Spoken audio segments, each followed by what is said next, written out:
যারা এই মুহূর্তে আমাকে শুনছেন সকলকে স্বাগত জানাচ্ছি। আমাদের গত একটা ভিডিওতে চৈতি নামক একজন লিখেছিলেন যে ফ্রস্টের মেন্ডিং ওয়াল নিয়ে কথা বলতে, এবং আজকে চৈতির প্রতি আমরা বিশেষভাবে শুভেচ্ছা জানিয়ে শুরু করছি রবার্ট ফ্রস্টের কবিতা মেন্ডিং ওয়াল। এবং কবিতাটি যদিও একটু বড়, তারপরেও আমরা হচ্ছে এটাকে লাইন বাই লাইন পড়বার চেষ্টা করব, কারণ লাইন বাই লাইন না বুঝে আমরা যদি শুধু সংক্ষিপ্ত একটা সামারি বুঝি বা শর্ট সামারি আমরা বুঝি, তাহলে কিন্তু আমরা পরীক্ষার খাতায় যে তথ্য সংকটে পড়ে যাব। হ্যাঁ, যে আমরা পর্যাপ্ত তথ্য মনে করতে পারবো না এই কবিতাটির ব্যাপারে। শুধু ওই শর্ট সামারি সম্পর্কে ধারণা থাকলে আমাদের কিন্তু পরীক্ষার খাতায় গিয়ে কলম থেমে যেতে পারে হঠাৎ, আমাদের আর কিছু লেখার নেই, এরকম হতে পারে। তার জন্য আমরা একটু বিস্তারিত জানতে চেষ্টা করব, যদিও একটুখানি বড় হয়ে যেতে পারে ভিডিওটা। তারপরেও ক্লিয়ারলি বুঝতে এবং পরীক্ষার খাতায় একটা ক্লিয়ার ধারণা তুলে ধরতে আমাদের এটুকু কনসিডার করাই যায়, তাই না? আচ্ছা, ঠিক আছে। তো আমরা আজকে পড়ব রবার্ট ফ্রস্টের মেন্ডিং ওয়াল। প্রথমে আমি কবিতাটির সম্পর্কে ছোট্ট একটুখানি ধারণা দিব এবং তারপর আমরা লাইন বাই লাইন পড়ব এবং শেষে গিয়ে সংক্ষিপ্ত সামারিটা আমরা বুঝব। আচ্ছা, এটা মূলত কবির নিজস্ব জীবন থেকে এই কবিতাটি, মানে নিজস্ব জীবনের একটি কাহিনী কবিতাতে তুলে ধরা হয়েছে এবং সেটার সাথে হয়তো অবশ্যই কল্পনা মিশ্রিত করেই লেখা হয়েছে কবিতা। আচ্ছা, তো এখানে কবি রবার্ট ফ্রস্ট একজন আধুনিক, যেহেতু তিনি modern poet, modern American poet, তো তিনি একজন আধুনিক চিন্তা চেতনার মানুষ, আধুনিক ধ্যান ধারণার মানুষ, এবং তার একজন প্রতিবেশী ছিলেন যিনি একটু বয়স্ক এবং তার ধ্যান ধারণা ছিল সেই একটু আগের সময়ের মতো। হ্যাঁ, একটু প্রাচীন ধ্যান ধারণা তিনি পোষণ করতেন এবং কবি মডার্ন ধ্যান ধারণা ছিলেন। এবং তাদের দুইজনের দুইটা জমি ছিল পাশাপাশি।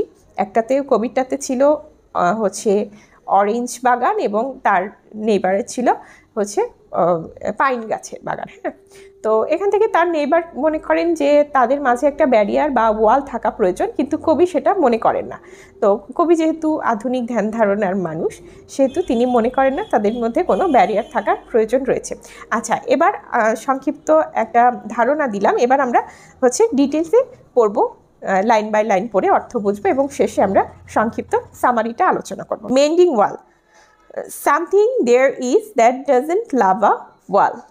প্রকৃতিতে মানে এমন কিছু একটা আছে যা ওয়াল অর্থাৎ কোনো ব্যারিয়ার, কোনো দেওয়াল পছন্দ করে না। That sends the frozen ground swell under it. সেই জিনিসটা যে হচ্ছে পছন্দ করে না দেওয়াল, সে কিন্তু কি করে হচ্ছে এই দেওয়ালের নিচের মাটি কিন্তু ফুলিয়ে তোলে, হ্যাঁ, স্ফীত করে তোলে, যাতে কি হয় দেওয়ালটা নষ্ট হয়ে যায় এই জন্য। And spills the upper boulders in the sun. এবং দেওয়ালের উপরের যেই বড় বড় পাথরগুলো রয়েছে সেগুলোকে সূর্যের তাপে গলিয়ে দেয়। হ্যাঁ, কারণ এটা হচ্ছে দেওয়ালের বিরোধী ছিল। প্রকৃতিতে এমন কিছু আছে যা দেওয়ালের বিরোধী, সেজন্য দেওয়ালকে নষ্ট করার জন্য তার এই প্রচেষ্টা। আচ্ছা, and makes gaps even two can pass abreast. এবং একটা গ্যাপ তৈরি করে যাতে দুইজন মানুষ পাশাপাশি হাঁটতে পারে সেই গ্যাপের মধ্য দিয়ে। হ্যাঁ, আচ্ছা, the work of hunters is another thing. আচ্ছা, এখানে কবি কিন্তু বলেছেন যে হচ্ছে প্রকৃতিতে এমন কিছু একটা আছে যা দেওয়াল বা কোনো ব্যারিয়ার পছন্দ করে না এবং সেটা দেওয়ালের বিরুদ্ধে কাজ করে। এবং আরেকটা জিনিস, মানে দেওয়াল যেই নষ্ট হওয়া, হ্যাঁ, এর পেছনে দুইটি কারণ হতে পারে। একটা হচ্ছে প্রকৃতিতে এমন কিছু একটা আছে যা দেওয়াল পছন্দ করে না, এবং দ্বিতীয়টা হচ্ছে শিকারীরা দেওয়াল নষ্ট করে। শিকারীরাও কিন্তু দেওয়াল নষ্ট করে। তো এখানে কি বলছে, the work of hunters is another thing. এটা শিকারীদের কাজ হলে অন্য কথা। I have come after them and made repair. আমি তাদের পরে এসেছি এবং সেটাকে রিপেয়ার করেছি, এই দেওয়ালটাকে, শিকারীরা যেটাকে নষ্ট করে দিয়েছিল। আচ্ছা, where they have left not one stone on a stone. যেখানে তারা হচ্ছে একটা পাথরের পর আরেকটা পাথর রাখেনি। হ্যাঁ, মানে দেওয়ালটিকে অজালি রাখেনি আর কি, একটা পাথরের পর একটা পাথর রাখেনি, সেটা এই শিকারীরা চলে যাওয়ার সময় এরকমটা করে গেছে, কিন্তু কবি সেটাকে আবার রিপেয়ার করেছেন। আচ্ছা, but they would have the rabbit out of hiding to please the helping dogs. কিন্তু তারা হচ্ছে কি করছিল সেখানে শিকারীরা, তারা হচ্ছে ওই লুকিয়ে থাকা যেই র্যাবিটগুলো, যেই খরগোশগুলো থাকে সেগুলোকে ধরতে চেষ্টা করছিল। কেন? কারণ তারা হচ্ছে সেই ইয়েলপিং ডগস অর্থাৎ ঘেউ ঘেউ করা যেই কুকুর, রাগান্বিত যেই কুকুর, তাদেরকে শান্ত করতে বা তাদেরকে আনন্দ দিতে অর্থাৎ তাদেরকে খাওয়াতে, হ্যাঁ, এই র্যাবিটগুলো তারা হচ্ছে খোঁজে। কারণ সেই কারণে কিন্তু দেওয়ালগুলোতে গ্যাপ তৈরি হয়। The gaps I mean no one has seen them made or heard them made. এখানে কবি কি মিন করছে, কি বলছে যে বলছেন যে সেই গ্যাপগুলো হচ্ছে কেউ তৈরি হতে দেখেনি বা তৈরি হতে শোনেনি, হ্যাঁ, সেই গ্যাপগুলো। But at spring mending time we find them there. কিন্তু হচ্ছে বসন্তকালের যেই মেরামতের সময়, হ্যাঁ, দেওয়াল মেরামতের সময়, তখন তারা হচ্ছে কবি কিন্তু সেখানে, কবি এবং তার নেইবার সেখানে কিন্তু হচ্ছে ওই গ্যাপগুলো খুঁজে পান। আচ্ছা, I let my neighbour know beyond the hill. আমি আমার হচ্ছে প্রতিবেশীকে পাহাড়ের ওপাশ থেকে হচ্ছে জানাই। And on a day we meet to walk the line. এবং একদিন হচ্ছে আমরা কি করি, এই দেওয়ালের জন্য সীমানা নির্ধারণ করি, হ্যাঁ। And set the wall between us once again. এবং আরও একবার আমরা আমাদের মাঝে দেওয়ালটি তৈরি করি, হ্যাঁ। আচ্ছা, we keep the wall between us as we go. হচ্ছে আমরা হচ্ছে আমাদের মাঝে দেওয়ালটি রাখি যতক্ষণ না আমরা এগিয়ে যাই, ততক্ষণ আমাদের মধ্যে দেওয়ালটি রাখি। আচ্ছা, to each the boulders that have fallen to each. যে পাথরটি যার দিকে পড়েছে সেই পাথরটি তারই। And some are loaves and some so nearly balls. এবং কিছু পাথর রুটির মতো, লভস মানে কি এখানে রুটির মতো, হ্যাঁ, এবং কিছু প্রায় হচ্ছে বলের মতো, গোলাকার, হ্যাঁ। We have to use a Spain to make them balance. যেহেতু কিছু পাথর রুটির মতো আবার কিছু পাথর বলের মতো, সেহেতু এগুলোকে ব্যালেন্স করতে কিন্তু তাদের খুব কষ্ট করতে হয়। সেজন্য কবি এখানে কি বলছেন যে আমরা হচ্ছে জাদু ব্যবহার করি, হ্যাঁ, এখানে জাদু ব্যবহার করে আসলে সেগুলোকে ব্যালেন্স করি। কারণ তিনি এখানে বোঝাতে যাচ্ছেন যে তাদের ভীষণ কষ্ট করতে হয় সেগুলোকে, সেই পাথরের যেরকম আকৃতি সেগুলোকে ব্যালেন্স করতে, অর্থাৎ সেগুলো ওয়ালের উপর সেগুলো দিয়ে ওয়াল তৈরি করতে তাদেরকে কিন্তু ভীষণ কষ্ট করতে হয়। সেজন্য তিনি স্পেল শব্দটি ব্যবহার করেছেন, যে তাদেরকে জাদু করতে হয় রীতিমতো তাদেরকে ব্যালেন্স করতে, হ্যাঁ। Stay where you are until our backs are turned. এটা কিন্তু কবি পাথরকে বলছেন যে তোমরা যেখানে আছো সেখানেই থাকো, যতক্ষণ না পর্যন্ত আমরা আমাদের পিঠ ঘোরাচ্ছি ততক্ষণ সেখানেই থাকো। কারণ এই যে বলের মতো পাথরগুলো, কিছু বলের মতো কিছু রুটির মতো, এগুলোকে ব্যালেন্স করতে এগুলো পড়ে যেতে যায়, হ্যাঁ।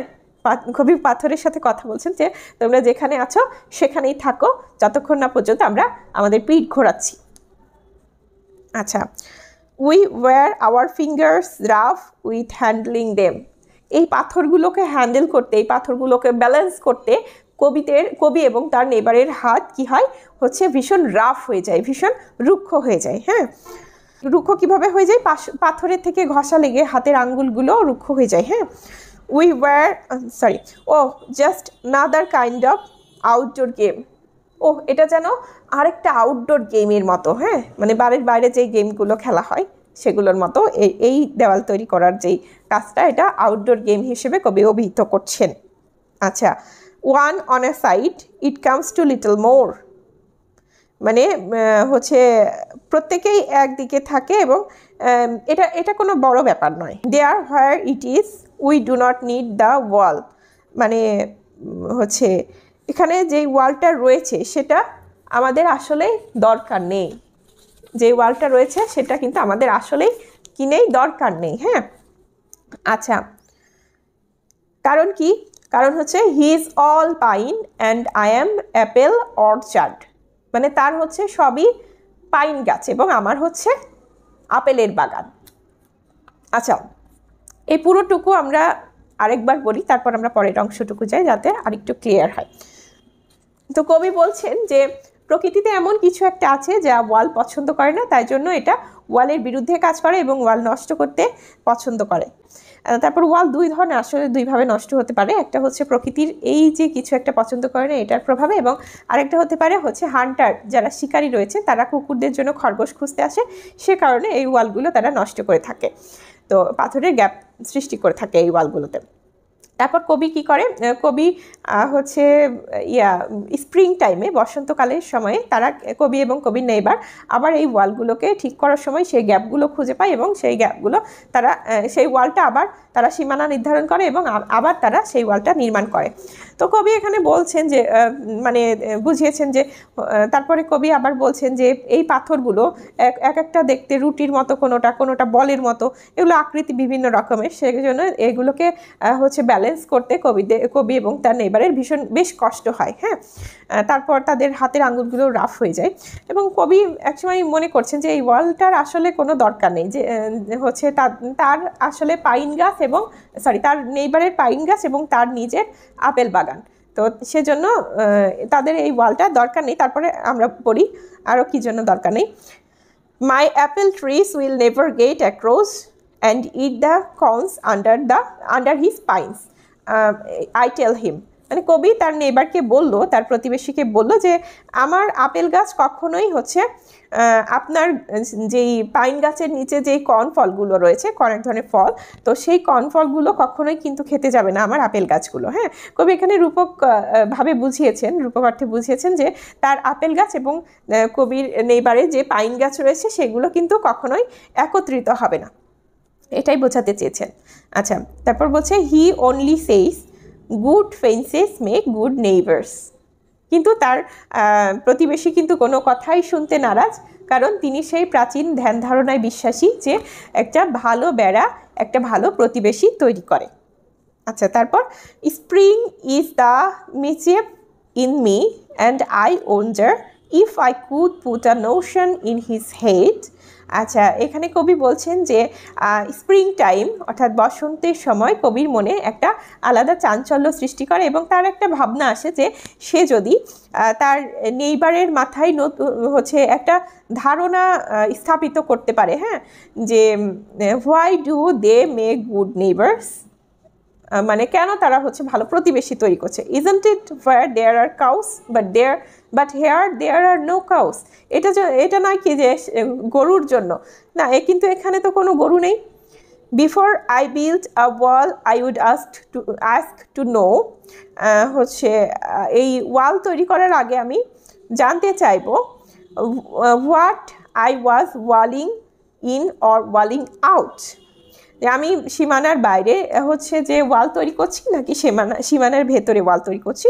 And to whom I was like to give offence, এবং আমি কারো কাছে কোনো অপরাধ সৃষ্টি করতে যাচ্ছি কি না, হ্যাঁ, এটা আমি জিজ্ঞেস করব ওয়াল তৈরি করার আগে। Something there is that doesn't love a wall. কবি আবারও বলছেন প্রকৃতিতে এমন কিছু একটা রয়েছে যা ওয়াল পছন্দ করে না। হ্যাঁ, তারপর দ্যাট ওয়ান্টস ইট ডাউন, সেই শক্তিটা প্রকৃতিতে যেটা রয়েছে সেটা হচ্ছে ওই ওয়ালকে নামিয়ে ফেলতে চায়। এই যে আমরা আগেই বললাম যে সেই হচ্ছে উপর থেকে গলিয়ে দেয় পাথর ওয়ালের, তারপর নিচ থেকে মাটি স্ফীত করে তোলে যাতে ওয়ালটা নষ্ট হয়ে যায়। তো সেটাই এখানে বলা হচ্ছে যে প্রকৃতিতে এমন কিছু একটা আছে যা ওয়াল পছন্দ করে না এবং দ্যাট ওয়ান্টস ইট ডাউন, সেটা হচ্ছে চাই কি এই ওয়াল নামিয়ে ফেলতে। হ্যাঁ, I could say elvish to him, আমি তাকে প্রেতাত্মা বলতে পারি। হ্যাঁ, but it's not elvish exactly, কিন্তু এটা প্রকৃতপক্ষে হচ্ছে প্রেতাত্মা নয়। And I would rather he said it for himself, I see him there bringing a stone grasped firmly by the top in each hand. আচ্ছা, এখানে কবি তার প্রতিবেশী সম্পর্কে বলছেন যে হচ্ছে তার প্রতিবেশী হচ্ছে একটি পাথর দুটি হাতে শক্ত করে ধরে নিয়ে আসছে। হ্যাঁ, দুটি হাতে শক্ত করে একটি পাথর ধরে নিয়ে আসছে। Like an old stone savage armed, যেন একটি প্রাচীন পাথরের বর্বর হচ্ছে যে অস্ত্রধারী। হ্যাঁ, যে প্রাচীনকালে মানুষ যেই হচ্ছে পাথর দিয়ে অস্ত্র বানাতো, এই ধরনের কিছু একটা প্রাচীন পাথরের একটা বর্বর অস্ত্রধারী তার প্রতিবেশীকে তার মনে হচ্ছে। He moves in darkness as it seems to me, সে হচ্ছে কবির কাছে মনে হচ্ছে যে তার প্রতিবেশী অন্ধকারে ঘুরে বেড়াচ্ছে। তো not of wood only and the shade of trees, শুধুমাত্র যে বনের ছায়া বা হচ্ছে গাছের ছায়া, বনের অন্ধকার বা গাছের ছায়া এমনটি নয়। কবি মনে হচ্ছে তার প্রতিবেশী ডার্কনেসে অন্ধকারে ঘুরে বেড়াচ্ছে, কিন্তু এটা শুধুমাত্র বনের অন্ধকার বা গাছের ছায়া এমনটি নয়। তাহলে কি কেমন? তাহলে প্রতিবেশী কবি এখানে বোঝাতে চাচ্ছেন যে তার প্রতিবেশীটা আসলে অন্ধকারে ঘুরে বেড়াচ্ছে, মানে তার চিন্তা চেতনা, তার মানসিকতা এখনও অন্ধকারেই রয়েছে, সে অন্ধকারেই ঘুরে বেড়াচ্ছে, অর্থাৎ অন্ধকারের মতোই তার চিন্তা ভাবনা আবর্তন করছে তাকে ঘিরে। হ্যাঁ, আচ্ছা, তারপর কি বলছে? He will not go behind his father saving. তার পিতার যেই সংরক্ষিত ধ্যান ধারণা রয়েছে প্রাচীন, সেটা থেকে কিন্তু সে হচ্ছে বাইরে আসছে না, হ্যাঁ, বাইরে যাবে না সেটার থেকে। তার পিতার প্রাচীন ধ্যান ধারণা, সংরক্ষিত প্রাচীন ধ্যান ধারণা থেকে সে বাইরে যাবে না। সেজন্য কবি কিন্তু তাকে বলছেন যে তিনি তার মনে হচ্ছে তার প্রতিবেশী অন্ধকারে ঘোরাফেরা করছে। আচ্ছা, and he likes having thought of it so well, এবং সে হচ্ছে এটি খুব পছন্দ করে, এসব ধ্যান ধারণা বা এসব চিন্তাধারা পোষণ করতে সে কিন্তু খুব পছন্দ করে। অ্যান্ড তারপর he says again good fences make good neighbours. আচ্ছা, সে আবারও বলছে, তার প্রতিবেশী আবারও বলছে যে একটা ভালো বেড়া একটা ভালো প্রতিবেশী তৈরি করে। তো এখানে কবি আসলে তারপরের অংশটুকু আমরা আরেকবার ব্যাখ্যা করি।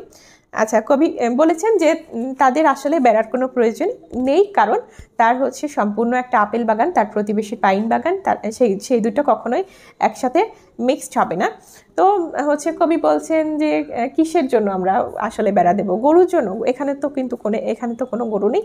আচ্ছা, তাহলে তারপর কি বলছেন? তার প্রতিবেশীর বর্ণনা দিচ্ছেন যে তার প্রতিবেশী যেন দুটি শক্ত হাতে পাথর বয়ে নিয়ে আসছে, এবং দেখে তার মনে হচ্ছে যে প্রাচীন সেই হচ্ছে প্রাচীন পাথরের একজন অস্ত্রধারী আসছে। হ্যাঁ, কবি তার হচ্ছে যে প্রতিবেশীকে দেখে এরকমটি মনে করছেন, এবং তিনি মনে করছেন যে তিনি এখনও ডার্কনেসে ঘোরাফেরা করছেন। এই ডার্কনেসটা কি শুধুমাত্র গাছের ডার্কনেস, গাছের ছায়ার অন্ধকার বা বনের অন্ধকার নয়, এটা আসলে প্রতিবেশীর মনের অন্ধকার। তো তিনি তার বাবার হচ্ছে প্রাচীন ধ্যান ধারণা থেকে এখনও বাইরে আসতে পারেননি, এবং সেজন্যই কবি তাকে অন্ধকারে ঘোরাফেরা করছে এমনটা বলছেন। এবং তার প্রতিবেশী এত কিছুর পরেও, এত কবি বোঝানোর পরেও আবারও কিন্তু তার প্রতিবেশী বলছে যে শেষের লাইনে বলছে যে একটা ভালো বেড়া একটা ভালো প্রতিবেশী সৃষ্টি করে। তো এই ছিল আমাদের আজকের কবিতা। আমরা সংক্ষেপে যদি একটু সামারাইজ করি তাহলে আমরা বুঝতে পারছি যে কবি আধুনিক চিন্তাধারার একজন মানুষ। তো কবি চিন্তাধারার মধ্য দিয়ে কিন্তু এখানে আমরা আরেকটা বিষয়ও দেখতে পাই যে গ্লোবালাইজেশন যেই ব্যাপারটা, যে ব্যারিয়ারলেস যেই আমাদের পৃথিবী এখন তথ্য প্রযুক্তির দিক থেকে যদি আমরা ধরি যে আমাদের পৃথিবীটাকে এখন একটা গ্লোবাল ভিলেজে পরিণত হয়েছে উইদাউট এনি ব্যারিয়ার। হ্যাঁ, তো সেই দিক থেকে যদিও আমরা ধরি তাহলে কবির এই মডার্ন চিন্তাভাবনা হচ্ছে তার প্রতিবেশীর সাথে সম্পূর্ণ বিপরীত। তার প্রতিবেশী হচ্ছে একেবারেই বিপরীত ধ্যান ধারণার মানুষ, আগের ধ্যান ধারণার মানুষ। তিনি মনে করেন যে হচ্ছে আমাদের একটা ওয়াল দরকার, একটা ব্যারিয়ার দরকার ভালো প্রতিবেশী রাখার জন্য, কিন্তু কবি একদমই তা মনে করেন না। কবি হচ্ছে মডার্ন ওয়ার্ল্ডের একজন মানুষ এবং মডার্ন চিন্তাধারার মানুষ। তো এই ছিল আমাদের আজকের হচ্ছে কবিতা এবং বিস্তারিত। আশা করছি সকলে একটা ক্লিয়ার ধারণা পেয়ে গেছেন, এবং পরীক্ষার খাতায় যদি আমরা লিখতে যাই তাহলে আর কোনো হচ্ছে তথ্য সংকটে আমরা ভুগব না, আমাদের কলম চলতে থাকবে, থামবে না। শেষ পর্যন্ত সঙ্গে থাকার জন্য ধন্যবাদ সকলকে।